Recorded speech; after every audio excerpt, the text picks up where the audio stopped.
வணக்கம் மக்களே, நான் உங்கள் சந்தோஷ் மனோஜ். வெல்கம் டு ஐவன் ஸ்போர்ட்ஸின் ஆடுகளம்.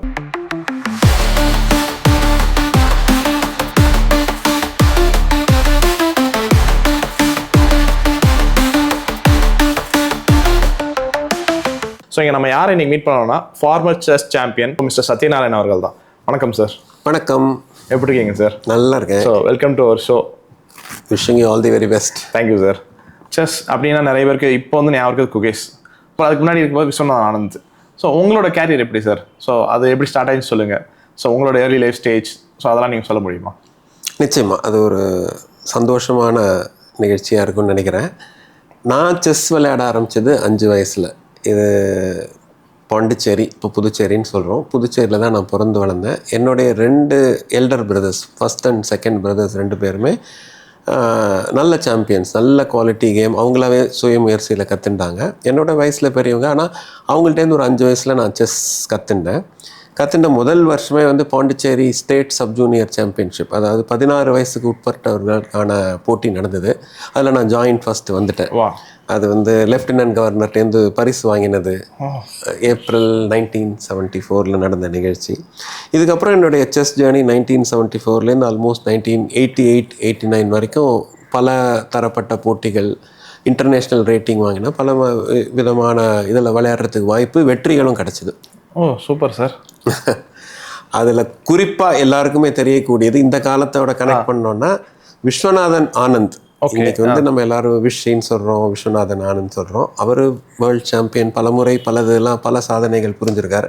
அவரோட விஸ்வநாதன் ஆனந்த் சார் தான் ஞாபகம் வரும். ஆமாம், அவருடைய ஃபஸ்ட்டு டைட்டில் அவர் ஜெயிக்கிறச்சே நானும் அவரும் தான் போட்டி போட்டோம். அவர் ஃபஸ்ட்டு, நான் செகண்டு. அதுதான் வந்து ஒரு பெருமைக்குரிய விஷயமா நான் நினைக்கிறேன். ஒரு எதிர்கால வேர்ல்டு சாம்பியன் அவர் வாழ்க்கையில் முதல் தடவை டைட்டில் ஜெயிக்கிறச்சே அவருக்கு நான் செகண்ட். ஃபர்ஸ்ட் சாம்பியனுங்கிறது 1983 கோவாவில் நடந்தது. கண்டிப்பாக அவர் உங்களை மறக்கவே மாட்டாரு. ஃபர்ஸ்ட் வின்னுங்கிறது யாராலையும் மறக்க முடியாது. ஆமாம், அதுதான் ஆரம்பிச்சது. பட் இந்த ஜேர்னி அப்போ பல சாம்பியன்ஸ் அந்த பீரியடில். ஆனந்த் வந்து எனக்கு ஒரு 1 இயர் ஜூனியர், ஒரு வயசு சின்னவர். அவர் தேசிய போட்டியில் வர ஆரம்பித்ததும் எனக்கு ஒரு 2 வருஷம் கழித்து தான் வந்தார். 1979 நான் முதல்ல நுழைஞ்சேன்.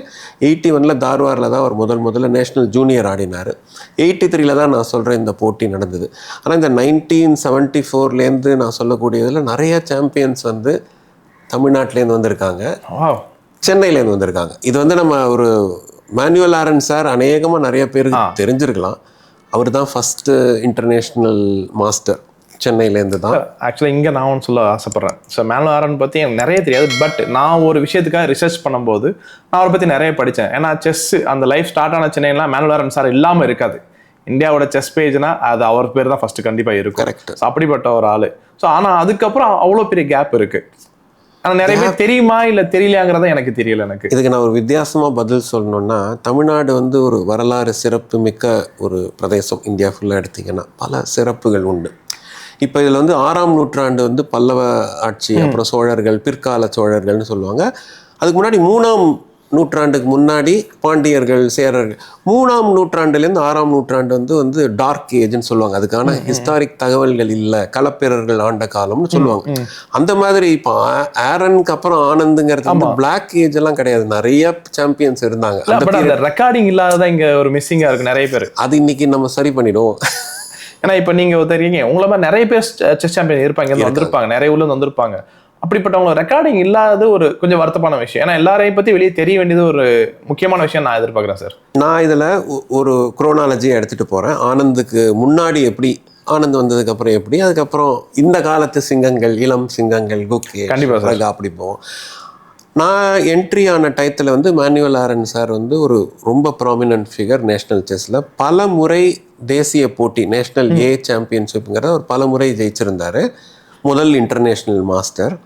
அதுக்கப்புறம் பார்த்தீங்கன்னா 1978 ரவிக்குமார், வைத்தியநாதன் ரவிக்குமார் வந்து ஏஷியன் ஜூனியர் சாம்பியன்ஷிப் ஜெயிக்கிறார். எங்கன்னா டெஹ்ரானில். அவர் வந்து வெஜிடேரியன். டெஹ்ரானில், ஈரானில் சாப்பாடு கிடைக்காது, வெஜிடேரியன். அங்கே நான்வெஜ் போகிறவங்களுக்கு ஜாலியாக சார்.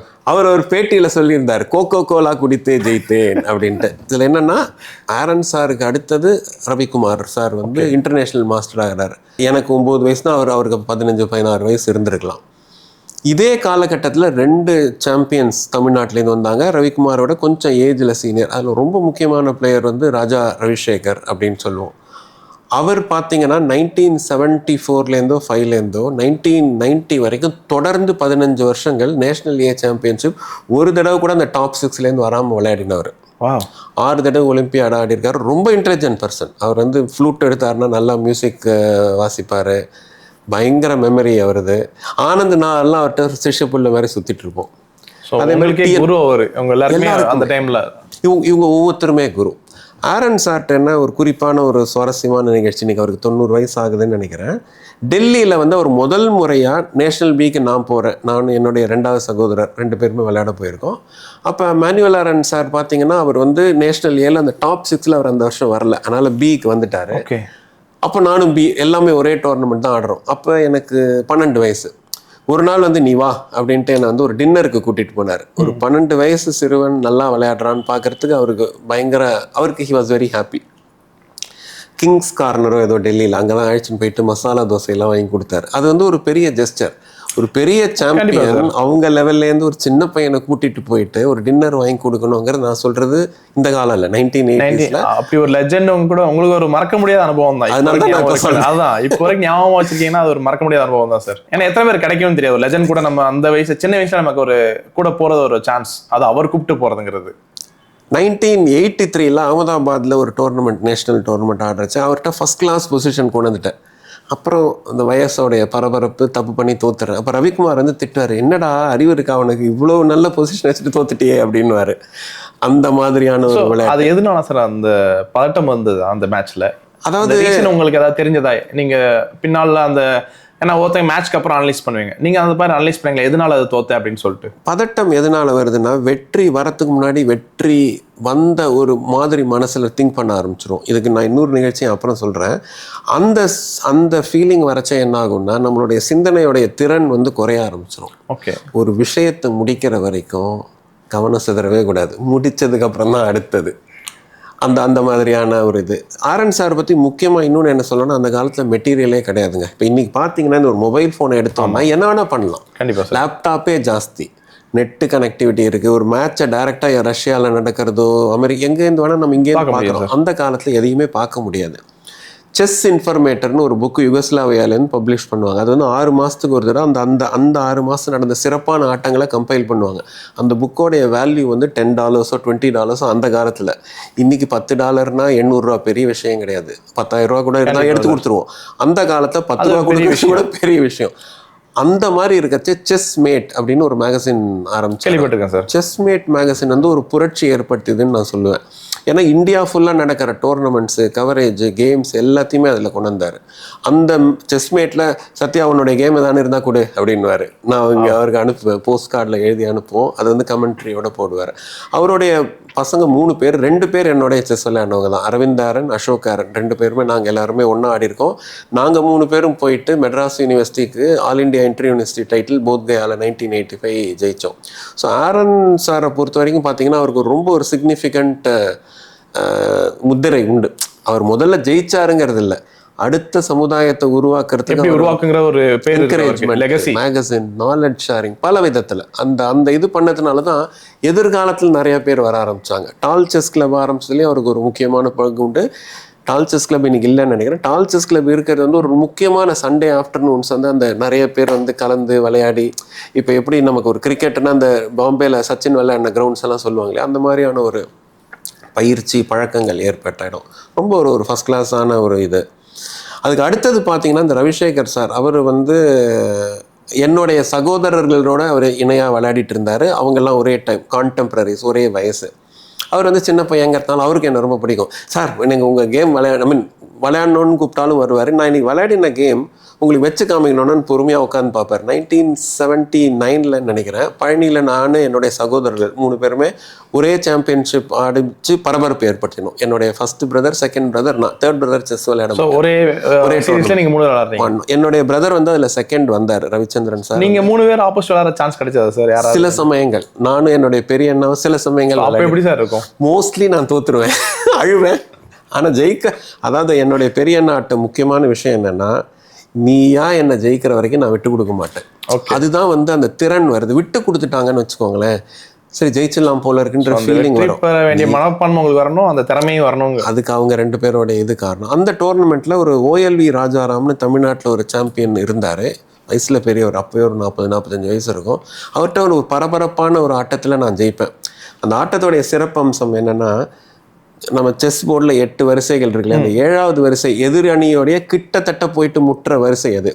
அதில் வந்து 2 ரூக்ஸ் மேலே போச்சுன்னா ஒரு ஃபேமஸ் கொட்டேஷன் உண்டு, 2 rooks on the 7th rank is like blind பிக்ஸ்ன்னு சொல்லுவாங்க. அதாவது ஒரு முரட்டு பன்றிகள் எப்படி செயல்படுமோ அந்த மாதிரி செயல்படும். அந்த ஆட்டத்தில் நான் என்னுடைய 2 ரூக்கையும் 7th ரேங்க்கு கொண்டு போயிட்டு அவர்கிட்ட ஜெயிச்சிருவேன். ஓகே, எனக்கு பரபரப்பு, எக்ஸைட்மெண்ட். சின்ன பையன், 11 வயசு. சார் எனக்கு கேம் காமிக்கலாம் சார். அந்த எக்ஸைட்மெண்ட்ல அந்த டைம்லலாம் சாரை கூப்பிட்டு உட்கார வச்சு காமிச்சோன்னா அப்புறம் என்ன பண்ண அப்படின்னு கேட்பார். ஸோ எதுக்கு சொல்ல வரேன்னா, வழியாக சாம்பியன்ஸ் எல்லாருமே அந்த ஒரு யங்ஸ்டர்ஸ் பார்க்கறச்சே ஸ்பாட் பண்ணி அவங்களுக்கு ஒரு சப்போர்ட் கொடுக்கணும், அவங்களுக்கு மோட்டிவேஷன் கொடுக்கணும். ஆரன் சார் டீம் பார்த்துருக்கேன், ரவிசேகர் சார் டீம் பார்த்துருக்கேன். அதுக்கப்புறம் நான் ரவிசேகர் சாரோட ஒன்றா விளையாடிருக்கேன். அவருக்கு அஹெட்டாக ஒரு 2 தடவை டைட்டிலும் ஜெயிச்சிருக்கேன். அது ஒரு பெரிய வெற்றியா. ஏன்னா அவங்களாம் அவர் என்ன சார் சொன்னார், ஏன்னா நீங்கள் அவரே ஜெயிச்சிருக்கீங்கண்ணா. அவர்கிட்ட நான் ஜெயிக்கல, டோர்னமெண்ட்டை ஜெயிச்சிட்டேன். அவர்கிட்ட ட்ரா பண்ணேன். டோர்னமெண்ட்டில் அவரை விட நான் தாண்டி போயிட்டேன். பட் ட்ரா பண்ணியிருந்தாலும் அது ஒரு பெரிய அச்சீவ்மெண்ட் உங்களுக்கு. அவர்கிட்ட ட்ரா பண்ணுறது ஈஸி. அவர் ஒரு டோர்னமெண்ட் போனார்னா 7-0 ஜெயிப்பார். அதாவது 7 மேட்ச்னா 7 ஜெயிச்சிருவார். 9 மேட்ச் வச்சிங்கன்னா 9 ஜெயிச்சு அந்த மாதிரி விளையாடுவார். அப்புறம் அப்படிப்பட்ட ட்ரா பண்ணிங்கன்னா என்ன சார் சொன்னார்? சார் ஏதாவது சொன்னாரா ஸ்பெஷலாக உங்களுக்கு விஷ் பண்ணுறது? நிறையா இந்த தாட்ஸ் சொல்லுவார். நீங்கள் இந்த மாதிரி விளையாடலாம், கரெக்ட், ஏன் இப்படி பண்ண அப்படின்னு ஒரு கேள்வி பதில், ஒரு அண்ணன் தம்பிக்கான ஒரு இது மாதிரி இருக்கும். சிறப்பான ஒரு இது. அதுக்கு அடுத்தது பார்த்தீங்கன்னா பரமேஸ்வரன் சார், அவரும் நேஷனல் சாம்பியன். தமாஷ் என்னன்னா, அவர் நான் சின்ன வயசில் ஒரு 6, 7, 8 வயசில் இருக்கச்சு பாண்டிச்சேரிக்கு வந்திருந்தார். சைமல்டேனியஸ்ன்னு எல்லார்ட்டையும் உட்காந்து விளையாடுற கேமில் அவர்கிட்ட நான் தோத்துட்டேன். ஆனால் அதுவே ஒரு 8 வருஷம் கழிச்சு மேட்ச்னு வரைச்சே அவரை ஜெயிச்சு, அவரும் ரவிசேகர் சார் இருக்கிற டோர்னமெண்ட்டில் 1985-86 2 முறை நான் சாம்பியன் ஆனேன். அதுவும் ஒரு பெரிய வெற்றி. அந்த காலகட்டம் பார்த்தீங்கன்னா இவங்க 4 பேர், மேனுவல் ஆரன் சார், ரவிசேகர், பரமேஸ்வரன், ரவிக்குமார், SV நடராஜன் ஒரு சாம்பியன் இருந்தார். அவர் வந்து 2 பிஷப் வச்சுட்டு விளையாடுறதுல பயங்கரமான கில்லாடி. அவர் 2 பிஷப் அவர்கிட்ட 2 கத்தி மாதிரி யூஸ் பண்ணுவார். 1983 அவர்கிட்ட நான் அகமதாபாத்தில் விளையாடுறச்சேன். நான் 2 பிஷப் வச்சுட்டு அவர்கிட்ட பவர்ஃபுல்லாக ஜெயித்தேன். இந்த டீம் வந்து ஒரு பயங்கர டீம். இது சும்மா அதிர்து இல்லை. நீங்கள் சொல்கிறீங்க எல்லாருமே லெஜண்ட்ஸாக இருக்காங்க, ஏன் இவங்களால அடுத்த ஸ்டேஜுக்கு ஏன் போக முடியல? வேர்ல்டு ஸ்டேஜில் போகும்போது விஸ்வநாத் சார் அந்த அச்சீவ் பண்ண அந்த ஒரு மொமெண்ட்டை, அந்த ஒரு பீக்கை இவங்களால பண்ண முடியலையா? நியாயமான கேள்வி. அதாவது ரவிசேகர் சார் வந்து முதல் கிராண்ட் மாஸ்டர் ஆவாரோன்ட்டு நான் எதிர்பார்த்தேன், நிறையா பேர் எதிர்பார்த்தோம். இது வந்து எதிர்பார்ப்புகளில் இருந்தது. விஸ்வநாதன் ஆனந்த் என்ட்ரி ஆனது 1981 தார்வாரில். அந்த டோர்னமெண்ட்டில் அவர் எனக்கு பின்னாடி தான் வந்தார்னு நினைக்கிறேன்.